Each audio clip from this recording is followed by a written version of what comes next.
Good morning, pre-calculus students. Today we're moving on to section 10.3, which is a section on ellipses, which are like oval-shaped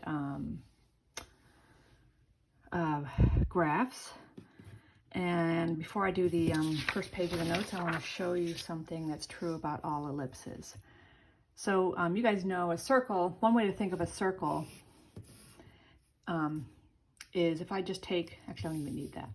If I just take a point, which is going to be the center, all points, and I say I want everything that's 2 units away from this point, I can draw a circle around that point, and the distance from the center to the circle, no matter where I pick to do it, is always going to come out 2 if I want the radius to be 2. But that's what a circle is. It's one of its nice definitions. It's all the points that are the same distance from a certain point. So the circle, everything's 2 away from this thing. If I take the center and I can break it into 2 points and start pulling it apart, it's a similar idea what an ellipse is. So if I have 2 points and I want to find all the points that are sort of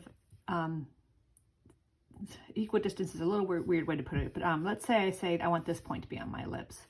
If you add up the distance, I'm doing this with dotted lines, if you added this length plus this length,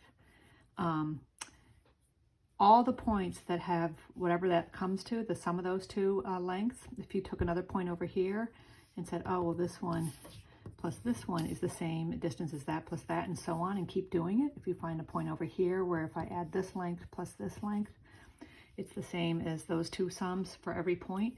If you keep doing that, you will eventually create an ellipse, which looks sort of like this.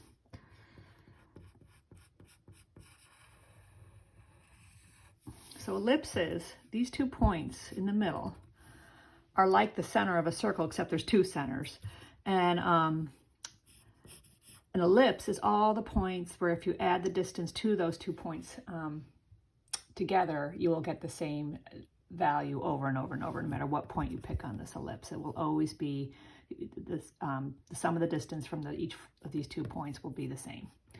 So that's what an ellipse is. These two points are called focuses. That's a focus and that's a focus. It's not called a center. That's a circle. This is called the center. Every ellipse has 2 foci. Focus plural, just in case any of the homeworks do it, is foci. But those 2 points are each called a focus, and every ellipse has 2 of them. So let's go on. So here are the general characteristics of an ellipse that you should be familiar with, so that when problems tell you some features of an ellipse, you know what they're talking about. Ellipses can be oriented horizontally, like you see here, or vertically, like this one. And there's some differences in the equations based on which way it's pointing, just like with a parabola.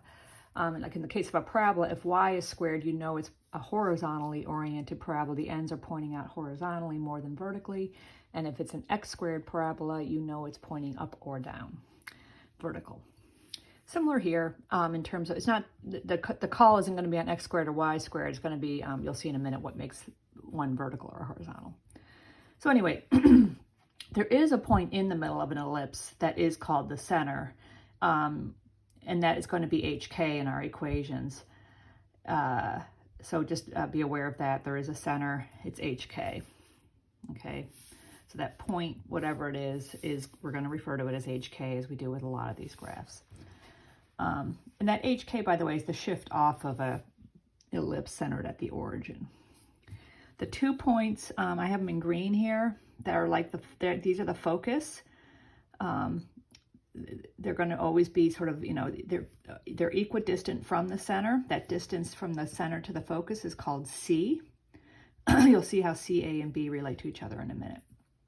So that distance is C, and it is the distance, C is the distance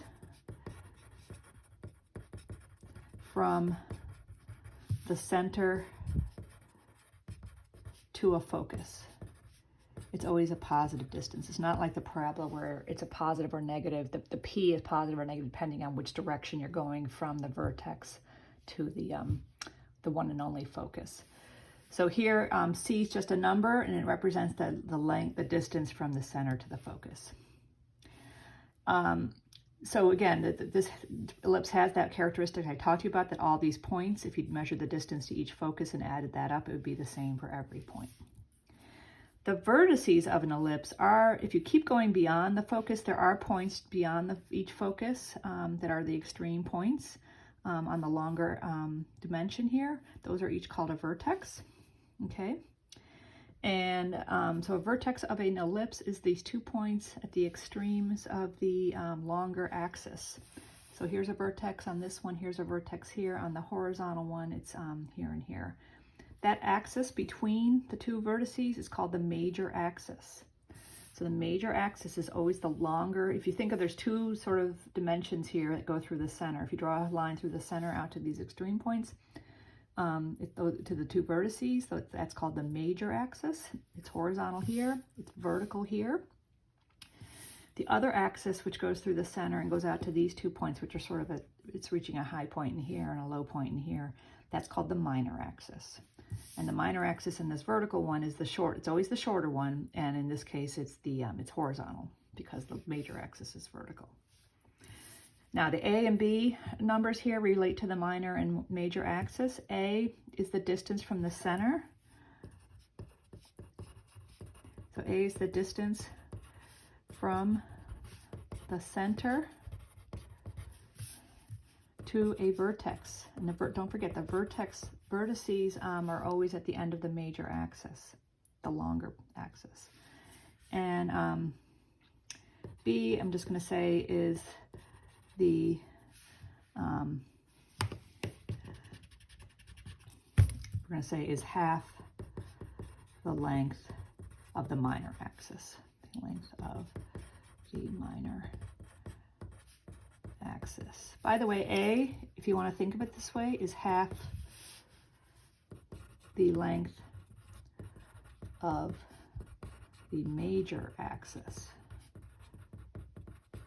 Okay, sorry, my filming is, I don't always have good. So A is the distance from the center to a vertex, which is also another way to think of it, is half the length of the major axis. B is the length of the minor axis. That's one way to, the minor axis is this whole distance from the high to low point here through the center, but B is half that. So you can see in the drawing here, B is the distance from this point up here to the center, and A is the distance from the vertex to the center, which would be the same over here, by the way. And in a vertical one, A ends up being the vertical dimension here, and B ends up being this horizontal dimension. So that's the basic layout of ellipses and important features. They're the same features, vertical and horizontal. What the main change is A ends up being vertical, a vertical dimension in a vertical ellipse, and B ends up being a horizontal dimension. And C's vertical dimension also in a vertical, because the focus, each focus is on the vertical axis, on the major axis, and it happens to be vertical. Okay, so let's go over these other features. The center we've said is HK. That is the point kind of right in the middle. I'll get to this in a minute. The length of the major axis is 2A. So whatever A is, the major axis is twice that, and the length of the minor axis is 2B. And then C, A, and B relate to each other this way. This is a version of Pythagorean theorem. We're not going to show you why this works. You can do some stuff with that feature I showed you at the beginning about the equidistant stuff. But this is how these 3 dimensions relate to each other. C squared equals A squared plus B squared. If you add B squared to both sides, you get C squared plus B squared equals A squared, because that's always true. They actually always form a right triangle if you orient them that way. But this is just important to remember. It helps you find all these dimensions if you know a couple of them. And then this is on your book, is on page 3709, but this is all laid out here, the information in the box. Here are your standard equations for an ellipse. You can have a horizontal like the one up here, or a vertical like the one up here. For a horizontal, centered at HK, this is important, these first 2 are centered at HK. For a horizontal, it's x minus h squared over a squared. The way I remember this is A is horizontal. A is the distance from the center to the vertex. But anyway, and then y minus k squared all over b squared, and that all equals 1. This equation, if you have certain numbers for h, k, a, and b, all the xy's are the points on the ellipse. And then the vertically oriented one is a very similar equation. The big change here is b and a switch positions, and b is the horizontal dimension here, and a is a vertical, and a matches up with the y is the vertical coordinate. That's the way I remember it, that this a and b always go under the appropriate coordinate. So if a, which is a represents the longer axis, half the longer axis. If it's under y squared, that means the longer axis is vertical. If a is under the x squared, that means the longer axis is horizontal. So these are centered at HK. I have a note here in orange saying note the location of A and B. That's the big difference between the vertical and horizontal, is where A and B are. Again, it's telling you where the longer axis is. Is it on the vertical? Is it with the Y, or is it with the X? Of course, sometimes you have ellipses where the center HK is 0, 0, and these two equations become simpler. It's if you put in 0, 0 into this, you would get x squared over a squared plus y squared over b squared equals 1. And in this one, you would get x squared over b squared plus y squared over a squared equals 1. So that's your general information. The next video is going to be about using this information to write equations and things like that.